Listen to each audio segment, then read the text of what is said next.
Përshëndetje shikues të programit Familja 7 dhe ju miq të dashur të televizionit 7. Jemi sërish së bashku në këtë të diel në mbrëmje në një program të ri. Në fakt jemi në javën e fundit të janarit edhe si pa kuptuar ka ikur edhe një muaj nga ky vit i ri që kemi filluar. Edhe normalisht kjo na bën të mendojmë për gjërat të cilat kemi premtuar apo jemi zotuar për të mbajtur edhe për të bërë. Unë shpresoj që ky vit i ri të jetë një vit i bekuar ashtu siç kanë qenë edhe urimet gjatë javëve paraardhëse. Por dëshira jonë e mirë është që gjithë secili prej jush të gjendet në një shtëpi të ngrohtë, në një ambient të mirë, në familje të gëzuara dhe të bekuara.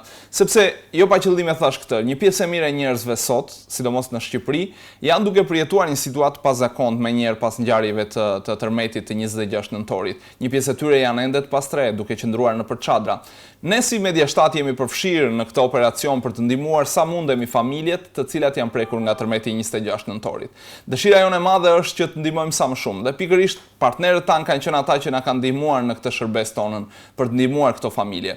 Një ndër të cilët është edhe CBN dhe Operation Blessing, organizata e cila ka qenë vërtet bekim duke na ndihmuar dhe duke kontribuar me gjëra të ndryshme materiale. Unë kam këtu sot Oates, i cili është i ftuari im për këtë mbrëmje dhe ai është gjithashtu përfaqësuesi i Operation Blessings. Unë kam kënaqësinë të i them mirë se ardhin. Ron, mirë se erdhe dhe është kënaqësi që të kemi sot këtu. Është vërtet kënaqësi që ne të jemi këtu në Shqipëri. Për mua është udhëtimi i parë në këtë vend dhe jam shumë i lumtur që jam këtu. Kam mësuar për shumë gjëra të cilat nuk i njihja më parë mbi Shqipëri. A ka diçka që dëshironi të veçoni apo të përmendni për sa i përket kësaj? Po, duhet të them se jam partner me Media 7 dhe kam zhvilluar së bashku një sër projektesh në të shkuar. Megjithatë kemi qenë të angazhuar në mënyrë të veçantë me fatkeqësinë që ndodhi në Shqipëri kohët e fundit. Ne erdhëm specifikisht që të shohim nga afër punën që jemi duke bërë bashkë për këtë projekt dhe të shihnim disa nga njerëzit që ju po ndihmoni. Një nga gjërat që Operation Blessing bën në botë është që të ndihmojmë në rimëkëmbjen pas fatkeqësive natyrore. Në të vërtetë është një përvojë për ne, që të kemi mundësinë të vim dhe të shohim situatën këtu, sepse njerëzit po jetojnë në kushte të tmerrshme. Kështu që ndihemi se partneriteti që kemi me ju dhe mundësia që kemi për të dalë në terren, për të parë dhe për të ndërtuar shtëpi, për të siguruar mbështetje, ushqim, veshje, batanije për njerëz që kanë nevojë këtu. Është një privilegj për ne. Kjo është një mundësi që të tregojmë për dashurinë e Perëndisë në një mënyrë të prekshme njerëzve që jetojnë këtu. Unë e përmenda pak në fillim të programit që Operation Blessing ka qenë një partner shumë i fuqishëm dhe na ka mbështetur në mënyrë që të mund të sigurojmë ndihmë për familjet pas tërmetit. Por, a mund të shpjegojmë pak më tepër për të gjithë ata që ndoshta e kanë dëgjuar për herë të parë emrin e kësaj shërbese? Çfarë është Operation Blessing? Patjetër. Me lejo të bëj një prezantim të shkurtër në lidhje me këtë gjë. Organizata jonë, The Christian Broadcasting Network, është një organizatë mediatike e krishterë, njësoj siç është edhe Media 7. Ne transmetojmë fjalën e Zotit përmes një programi që quhet Klubi 700, The 700 Club, në Shtetet e Bashkuara. Por po ashtu ne kemi stacione në mbar botën të cilat bëjnë të mundur që të ndajmë ungjillin në disa gjuhë të ndryshme. Në qoftë se kthehemi në kohë, në vitin 1970, drejtuesi ynë, Dr. Pat Robertson, ndjehu se Perëndia po na thërriste që ne të shfaqnim dashurinë e tij në mënyrë më të prekshme. Kështu ai formoi një organizatë të quajtur Operation Blessing. Në fillim kjo organizatë ishte shumë e vogël. Ne ishim të vendosur në zonën e njohur si zona Tidewater, ndodhet në jug të Virginias. Në fillim kjo ishte diçka që ne po e praktikonim vetëm në këtë zonë, por pas një periudhë kohe ne patëm mundësinë të zgjeronim punën që jemi duke bërë. Pra punën humanitare, në fillim në Virginia, pastaj në Shtetet e Bashkuara, dhe tani jemi duke punuar në më shumë se 60 vende nëpër botë. Nëse ti je besnik ndaj Zotit, ai t'i jep gjithmonë më shumë punë për të bërë. Me kalimin e kohës, Perëndia na ka dhënë mundësinë që të jemi të aftë të gjendemi nëpër botë. Kështu që kemi 26 drejtorë rajonal nëpër botë, përmes së cilëve ne punojmë në 60 vende tani. Ne ndihmojmë për rimëkëmbjen nga fatkeqësitë natyrore. Po shpojmë edhe puse ujë, realizojmë misione mjekësore. Kemi programe për fëmijë dhe po ashtu zhvillojmë disa lloje të ndryshme të punës humanitare. Kemi programe për fëmijë dhe po ashtu zhvillojmë disa lloje të ndryshme të punës humanitare. Dhe Perëndia na jep mundësi të reja për çdo vit. So you have seen the need. Pra, ju keni parë nevojën që kanë njerëzit në të gjithë botën dhe jeni përgjigjur ndaj kësaj nevoje. Këtë është duke bërë organizata Operation Blessings. Përpara se të hynim në studio, po më tregonit pak për historinë tuaj. Më parë keni qenë i përfshirë në ushtri, ndërsa më pas jeni bërë pjesë e organizatës Operation Blessing. A mund të më tregoni pak më shumë për këtë tranzicion? Si ndodhi diçka e tillë? How did it happen? Well, I spent 30 years in the United States Marine Corps. Yeah. And when it was time for me to retire. Unë kam kaluar 30 vite të jetës time si pjesë e trupave të marinës amerikane. E kur erdhi momenti që të dilja në pension, po pyesja veten, për çfarë po më thret Zoti tani? Unë kam njohur Zotin kohë më parë, në një periudhë të hershme të jetës time. Kështu që kam qenë besimtar edhe gjatë një periudhe të mirë që kam shërbyer si pjesë e trupave të marinës amerikane. Por mendoj se besimtari dëshiron që të ketë në qendër vullnetin e Zotit, në gjithçka që bën. Në atë kohë nuk isha dieni për si bjenin, apo Operation Blessing. Flasim për vitin 90-95. Por i mvlla punonte për organizatën Operation Blessing dhe ai më sugjeroi se ndoshta duhet të shihja mundësinë që të punoja për këtë organizatë. Kështu bëra dhe për 5 vitet e para kam punuar në një spital fluturues që kishim në atë kohë, një aeroplan L-1011, përmes të cilit kryenin misione mjekësore nëpër botë. Në fillim kam nisur të jem drejtuesi i këtij spitali fluturues që kishim. Kam qenë në këtë pozicion për 5 vjet. Më vonë u vendosa në pozicionin që jam duke mbajtur edhe tani, në të cilin më duhet të shoh shumë gjëra e kam mundësinë të punoj me punojësit rajonal që janë vendosur në të gjithë botën. E të bëjmë gjëra si këto. Pra, të vim bashkë me partnerët tanë dhe të kemi mundësinë të asistojmë e të mbështesim partnerët tanë në vende të ndryshme në të gjithë botën. Assist and support our partners in various countries around the world. So, how does the operation... Si ndihmon organizata Operation Blessing njerëzit në nevojë? Cilat janë disa nga mënyrat që funksionon kjo gjë? Blessing is helping. Well, I think that we have found that in each country the needs are different. Unë mendoj se në çdo vend janë identifikuar nevoja të ndryshme. Çfarë mund të jetë e përshtatshme në Shqipëri? Nuk është e thënë të funksionojë në shërbesat që ne bëjmë në Afrikë apo në Asi. Ne mendojmë se më së pari është e rëndësishme që ne të kemi një bashkëbisedim me njerëz si partnerët tanë, siç është për shembull Media 7 dhe njerëz që punojnë në agjencitë qeveritare në vend dhe kështu gjejnë dhe identifikojnë se çfarë është e nevojshme për të bërë. Pastaj ne përpiqemi që të zhvillojmë programe ku përmbushim nevoja në atë vend dhe ashtu siç e thash, ne jemi në disa vende siç janë Afrika dhe Azia, ku zhvillojmë programe të cilat bëjnë të mundur shpimin e puseve, që për këto vende është diçka shumë e rëndësishme. Në vende të tjera, misionet mjekësore janë gjëja më e rëndësishme për të bërë. Kemi një program që quhet Operacionet Jetë Shpëtuese. Ky program bën të mundur që të ndihmojë njerëz të cilët kanë nevojë për operacione të ndryshme, si operacione të syrit apo korrigjimin e çarjes së buzëve, e disa lloje operacionesh të tjera që njerëzit kanë nevojë. Nuk ka mungesë të njerëzve që kanë nevojë rreth e rrotull botës. Ne kemi një mundësi që të ndihmojmë njerëzit, por gjithashtu t'u tregojmë atyre për dashurinë e Jezus Krishtit, ndërsa japim ndihmën. Qëllimi ynë është që jo vetëm të plotësojmë nevojat fizike të njerëzve, por gjithashtu të plotësojmë nevojat shpirtërore të tyre. Not only to meet the physical needs of people, but to meet the spiritual needs of people. Cili është impakti që ka shërbesa Operation Blessings tek ata që janë në nevojë? Working in as many countries as we had, as I indicated. Mendoj se puna në aq vende të ndryshme sa kemi qenë, na ka rikthyer në vëmendje faktin se kur kemi nisur, ne kemi qenë një organizatë vërtet e vogël, që punonte në një qytet në Virginia. Me kalimin e kohës kemi pasur mundësi që të jemi prezent në vende të ndryshme, siç është edhe Shqipëria. Kjo që kaluat vërtet ka qenë një fatkeqësi e konsiderueshme këtu.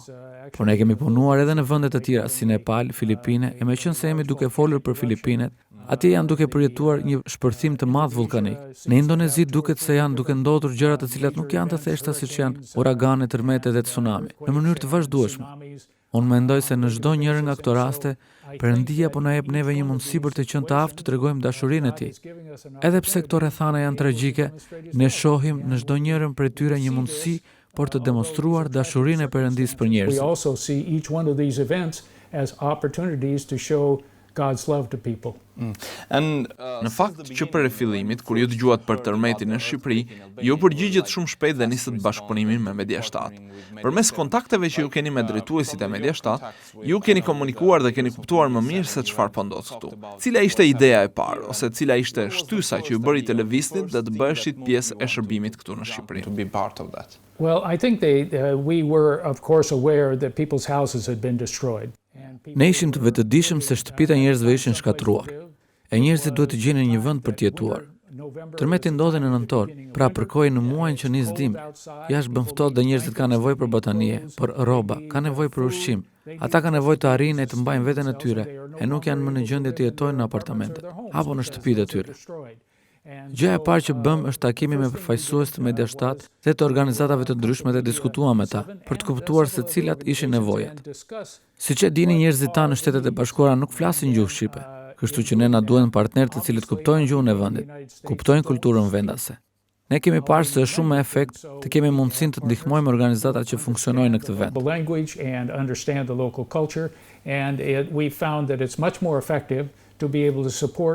Kështu ne mësuam nga ju dhe nga të tjerët se cilat janë problemet. E shkuam në Shtetet e Bashkuara të Amerikës për të ngritur fonde e për t'i mbështetur njerëzit në nevojë. And then you had the chance to visit some of the families here in Tirana around Ju patët mundësinë që të bëni dhe një vizitë në Tiranë dhe rreth vendeve ku tërmeti shkaktoi më shumë dëme në shtëpitë dhe I keni parë nevojat që janë krijuar me sy tuaj. Përpos nevojave të dukshme dhe aktuale për ushqim dhe stre, çfarë patjetër që ishte e rëndësishme dhe mungonte? A kishte diçka tjetër për të cilën këta njerëz kanë nevojë? What is more important, the need of these people? What did you Well, I think that, you have, after a major disaster like this, people are afraid. Pas një fatkeqësie të tillë njerëzit kanë frikë. Kanë frikë se shkatërrime të tjera do të vinë. Ata kanë frikë se çdo të ndodh me të ardhmen e tyre duke qenë se shtëpitë e tyre janë shkatëruar. Si do të jetojnë në të ardhmen? Si do të kujdesen për fëmijët e tyre? Në këtë rast ne kemi një mundësi që jo vetëm të sigurojmë për ta ndihmë fizike, por të ndihmojmë ata që të mos friksohen më për nevojat e tyre fizike, por edhe të ndajmë dashurinë e Jezusit, gjë e cila sjell një dimension frymor. Ne duam të tregojmë njerëzve sa herë që kemi mundësi se Perëndia I do me të vërtetë ata. E pas një fatkeqësie njerëzit zakonisht e vënë në dyshim këtë gjë. Por ndonjëherë Perëndia na jep mundësinë që edhe në situata të tilla që janë shkatrimtare, të tregojmë njerëzve se Perëndia është këtu. Ai të do ty dhe ne kemi një mundësi që të tregojmë dashurinë e tij në një mënyrë të vërtetë dhe mendoj se kjo ka shumë rëndësi për njerëzit. And we have an opportunity to show his love in a real fashion and I think that that's meaningful to people. Yeah. Like as you mentioned, like for 25 years you have been traveling. Ashtu siç ju e përmendët, për rreth 25 vite keni parë nevojat e njerëzve dhe jeni përpjekur t'i ndihmoni ata sa më shumë të jetë e mundur përmes organizatës Operation Blessings. Dhe keni mundur të jeni një bekim për ata njerëz që janë në nevojë. Ne zakonisht na pëlqen të dëgjojmë ndonjë histori dhe të inkurajohemi prej tyre. Unë e di që duhet ketë shumë histori që ju kanë prekur dhe Perëndia ju ka inkurajuar që të bëni atë që jeni duke bërë dhe në vitet që keni kaluar. Ndërsa mendoni për vitet që keni lënë pas, a ka diçka që dëshironi ta ndani me ne? Diçka që mendoni se është inkurajues? To do it and thinking that this is what I want to do for the past years. Well, the question is not do I have stories, it's which one do I want to tell you. I think that, let me give you an example of Nepal. Yeah. Nepal is a Hindu country. Çështja në fakt nuk qëndron nëse unë jam njohur me histori të ndryshme të njerëzve, por se cilën prej tyre duhet të zgjedh për të sjellë në studion tuaj. Unë mendoj se do të zgjedh një shembull që vjen nga Nepali. Nepali është një vend me besim hindu. Është vendi ku ndodhet mali Everest. Disa vite më parë, ata patën një tërmet, për pasojat e të cilit shtëpit jo vetëm në kryeqytet, por edhe në shumë fshatra të vendit u shkatëruan. Kjo është diçka e ngjashme me situatën që ju patët në Shqipëri. Më kujtohet një rast. Ne shkuam në një fshat dhe aty takuam një grua e cila kishte një fëmijë dhe që kishte humbur një fëmijë tjetër gjatë tërmetit. Fëmia që ishte gjallë ishte shumë smur. Ne duhet të krijonim mundësinë që të ndërvepronim me këtë grua. Si fillim, kur njerëzit kalojnë nëpër trauma të tilla, ashtu siç ti e ndave pak më parë, ata nuk janë duke u përballur vetëm me aspektin fizik të traumës, por ata po përballen edhe me aspektin psikologjik të kësaj traume. Ata janë të trembur, nuk e dinë se ç'do të ndodhë me ta në të ardhmen. Kjo grua kishte humbur një fëmijë dhe kishte shumë frikë për shëndetin e fëmijës tjetër, sepse fëmia vuante nga pneumonia. Ajo donte të sigurohej se fëmia e saj do të jetonte. Ne patëm gëzim që më së pari të ndanim me të lajmin e mirë të Jezus Krishtit. Por po ashtu ti tregonim asaj se dikush kujdeset për të. Ti jetosh në një kulturë të caktuar dhe të ndash gjëra me një person që jeton në një kulturë tjetër nuk është e thjeshtë. Nuk është e mundur ta bësh këtë, derisa të rrëzosh barrierat kulturore e gjuhësore për të arritur këtë. Duhet patjetër një njohës së mirë i kulturës lokale që mund të të ndihmojë. Ne kishim partner të mirë atje. Bashkëpunëtori ynë pati mundësinë që të ulej bashkë me këtë grua dhe të kalonte kohë me të. Më së pari ta dëgjonte atë, sepse ndonjëherë duhet ta dëgjosh dhe të japësh një personi mundësinë për ta treguar atë gjë të tmerrshme që ka ndodhur. Good partners there. And so our partner there was able to sit down with this woman and spend time with her, first of all, listening to her, because sometimes it's a matter of listening and giving this person the opportunity to tell about the terrible things that had happened, and to be able to, sometimes listening is the most important part of it. Në njëherë dëgjimi është gjëja më e rëndësishme për të bërë. Po përveç dëgjimit ne mundëm edhe të ndajmë lajmin e mirë të Krishtit. Ne i thamë se Perëndia ishte në djenitë të situatës së saj dhe se kujdesej për të. Kështu ne patëm mundësinë të ishim vegla, të tregonim kujdesim që Perëndia ka për këta njerëz. Mendoj se më kujtohet specifikisht ky rast. Më kujtohet kjo grua sepse ajo gjendej në një traumë të tmerrshme psikologjike. Kjo pati mundësinë që të dalë nga kjo traumë në momentin kur kuptoi se ishte dikush që interesohej dhe kujdesej për të, dhe që do të qëndronte me të për një kohë të gjatë. Me sa kemi parë deri tani, nuk është e mjaftueshme të shkosh vetëm një ditë e të lesh një batani apo diçka të tillë. Kjo nuk është një mënyrë efektive. Njerëzit kanë nevojë të dinë se si interesohesh për një kohë të gjatë për ta dhe se do të kthehesh nesër, se do të kthehesh pas një jave dhe se do t'i takosh shpesh përgjatë kësaj kohe. Ata kanë nevojë të dinë se nuk je aty vetëm për një ditë, por për një kohë të gjatë. Ne shpesh punojmë me komunitetet rom. Dua ta përdor këtë si shembull. Në pjesën perëndimore të Ukrainës, komuniteti rom është shumë i gjerë. Nëse do të duhet të zgjedhësh një grup njerëzish që janë më të diskriminuarit, është pikërisht ky komunitet. Pak a shumë, sepse askush s'e di me siguri, ata janë gati 12 milion njerëz të shpërndarë në Europë. Pra persona që i përkasin komunitetit rom. Në çdo vend ata diskriminohen për sa i përket vendeve të punës. Diskriminohen për arsimin, e në pjesën më të madhe të rasteve jetojnë në kushtet më të varfra. Ne nisëm punën me komunitetin rom të Transkarpatisë, që gjendet në Ukrainën perëndimore, gati 10 vite më parë. Vitin e parë që shkuam atje, ata ishin shumë dyshues. Ata janë një komunitet shumë i mbyllur, dhe gjëja e parë që thanë ishte: "Pse po e bëni këtë? Çfarë përfitimi nxirrni prej kësaj gjëje?" Ne morëm një vendim që do të shkonim atje në mënyrë të vazhdueshme. And for the most part live in the poorest conditions. And we began working with the Roma in the Transcarpathian region of western Ukraine about 10 years ago. And the first year that we went there, they were very suspicious. Yeah. Vitin e parë nuk ishim shumë bashkëpunim. Ne nisëm të mbjellim patate dhe bëm disa gjëra të tjera. Pasi ata panë që ne mbledhëm për ta patate që kishim mbjellë dhe erdhën sërish vitin tjetër gjatë stinës së mbjelljes për të ndihmuar ata, kuptuan se interesoheshim dhe donim t'i ndihmonim për një kohë të konsiderueshme. Ne nisëm punën tonë në një komunitet dhe tani po punojmë në 26 komunitete të ndryshme rome që gjenden në Transkarpati. Kemi pasur disa bisedime edhe me disa familje rome këtu në Shqipëri dhe në Greqi. Po ashtu jemi duke punuar edhe në disa vende të tjera të Ballkanit. Doing some work in some other Balkan countries, and we think that Mendoj se ndërkohë që të gjithë kanë nevojë, ka një grup të caktuar njerëzish që kanë shumë nevojë për ndihmë. Ne duhet të kemi një zemër për të ndihmuar njerëzit që kanë më shumë nevojë për ndihmë. Kjo nuk do të thotë që ne nuk jemi të interesuar për çdo që ka nevojë për ndihmë. Po e përdor këtë si shembull. Ky është një komunitet për të cilin Perëndia ka vendosur në zemrën tonë që ka veçanërisht nevojë për ndihmë. Kështu që ne i përkushtojmë një pjesë të punës dhe përpjekjeve tona komunitetit rom. Since we are coming to the end of this interview, jemi duke ardhur në fund të kësaj interviste. Do doja shumë që të mund të ndanim një inkurajim, një varg nga Bibla ose diçka që e keni pasur vazhdimisht në mendje këto muajt e fundit dhe që dëshironi të ndani me audiencën tonë. And you want to share with our audience? Well, I think that I love to read stories of missionaries that over a period of years have worked. Një ndër gjërat që më pëlqejnë më së shumti është të lexoj historitë për misionarët. Një nga historitë e preferuara që kam në lidhje me misionarët është historia e J. Hudson Taylor. J. Hudson Taylor është një misionar anglez që ka jetuar gjatë shekullit të kaluar. Në fakt, ka jetuar 2 shekuj më parë, në vitin 1800 dhe që shkoi në Kinë. Ai thuaj se nuk kishte fare burime apo të ardhura për misionin e tij, por kishte shkuar atë thjesht sepse Perëndia i kishte thirrur të shkonte. Ai ndjeu se nëse do të shkonte atje, atëherë Perëndia do të përmushte nevojat e tij. Me kalimin e kohës, ai zhvilloi misionin China Island Mission. Dhe China Island Mission pati 1000 misionarë në Kinë, që punojnë në të gjithë zonat e Kinës. J. Hudson Taylor ka thënë: "Punës së Perëndisë që bëhet sipas mënyrës së Perëndisë nuk kam për t'i minguar burimet nga Zoti.